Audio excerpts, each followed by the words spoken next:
Good evening. More American troops landed in the Dominican Republic today, their announced purposes being to protect Americans and other foreigners and to prevent the rebellion there from becoming another communist takeover like Cuba. Though those are the stated purposes, the American landing is generally popular inside the United States and widely unpopular outside, particularly in Latin America. The United States, in trying to avoid the appearance of occupying the Dominican Republic, has called on other Latin American countries to come in themselves. As yet, they have not come. In the United Nations, Russia and Cuba called it an invasion, called on the UN to condemn it, and to ask the Americans to get out. This afternoon, Ambassador Adlai Stevenson responded, and here is some of what he said. The United States government has no intention of seeking to dictate the political future of the Dominican Republic. We believe that the Dominican people, under the established principle of self-determination, should select their own government through free elections. It is not our intention to oppose or to impose a military junta or any other government. Our interest lies in the reestablishment of constitutional government, and to that end, to assist in maintaining the stability essential to the expression of the free choice of the Dominican people. This intent is in full accord with the basic democratic tenets of the Organization of American States and the Inter-American System. He said the Cubans were involved in the Dominican Republic as communist states are involved in interventions elsewhere, but he said they become outraged only when they accuse the United States. Chet? Here in London, they're now seriously considering another general election in a few weeks. A combined political economic issue? President Johnson, in his speech last night, said flatly the communists had taken control of the rebellion in the Dominican Republic and said it was the policy of the U.S. not to allow any more communist takeovers in this hemisphere. Both the president and the rest of the government are well aware, and were aware beforehand, the reaction to landing the Marines would be hostile, and in general it is. And he said tonight the Marines would be withdrawn as soon as the Organization of American States moves in and achieves peace and stability.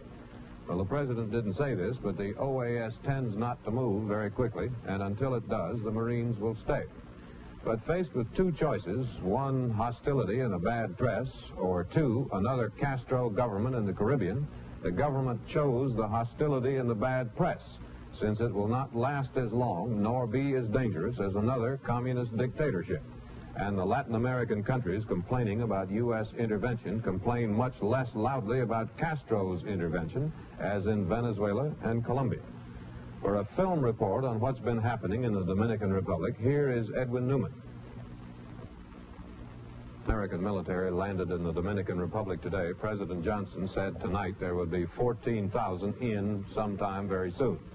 He concluded, quote, "We don't intend to sit here in our rocking chair with our hands folded and let the communists set up another government in the Western Hemisphere." Chet?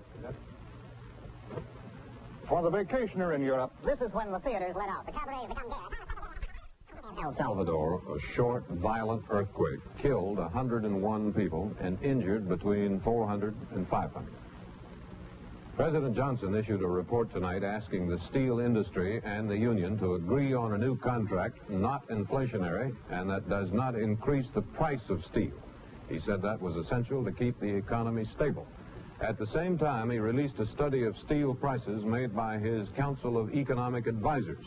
It said steel productivity is increasing about 3% a year, and so it thought a wage increase of 3% or less would not be inflationary.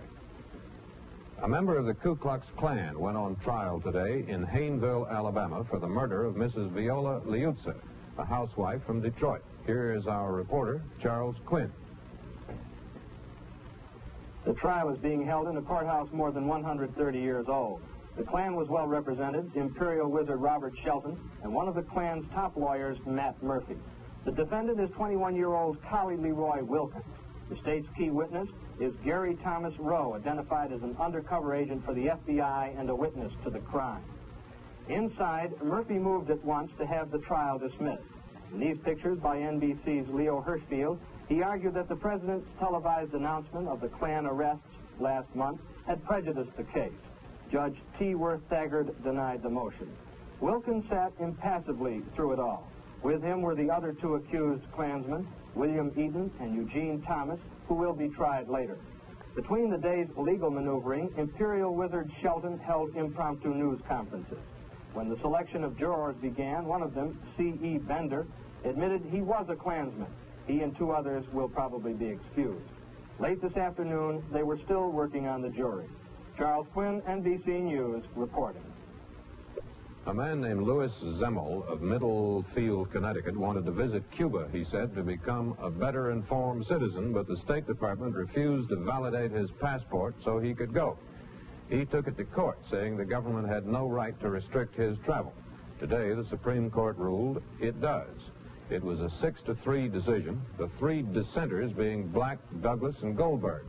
Douglas said there may be places where travelers should not be allowed, as in a battle zone, but not Cuba. He said there are many communist countries, and Americans should be allowed to visit them if they want to.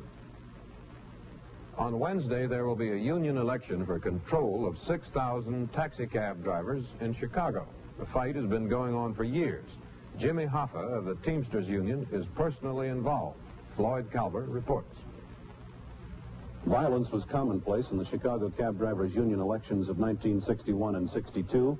Cabs were burned or driven into the Chicago River as the drivers voted themselves out of the Teamsters Union and into the AFL-CIO. Now another election is set for Wednesday. The campaign has not been violent, but it has been loaded with charges of segregation and gangsterism. In 1961, a group of men formed an independent union and led the cab drivers out of the Teamsters Union after charging that local Teamsters Union President Joey Glimko was a member of the crime syndicate. Well, this campaign features the same charge against Glimko, plus the claim that the Teamsters Union discriminates against Negroes. In order to refute these charges, Teamster President Jimmy Hoffa is in Chicago, speaking for his old friend Glimko. When they talk about Glimko, they're talking about Hoffa. Because everything they've said about Glimko, they've said about Hoffa and haven't proven one single thing. Not a question of Glimko or somebody else, but a sole single question as to whether or not the cab drivers of Chicago are going to be organized, consolidated economically to meet the only enemy you have, and that's the employer at the bargaining table. Nobody else. Wherever Hoffa speaks, rival cars appear bearing caskets and signs reading, "Bury the Teamsters, bury gangster unionism." Both unions admit the vote will be close. Both predict victory. Floyd Calvert, NBC News, Chicago. Prices fell slightly today in very active trading on the New York Stock Exchange. The Dow Jones Industrial Average lost a fraction.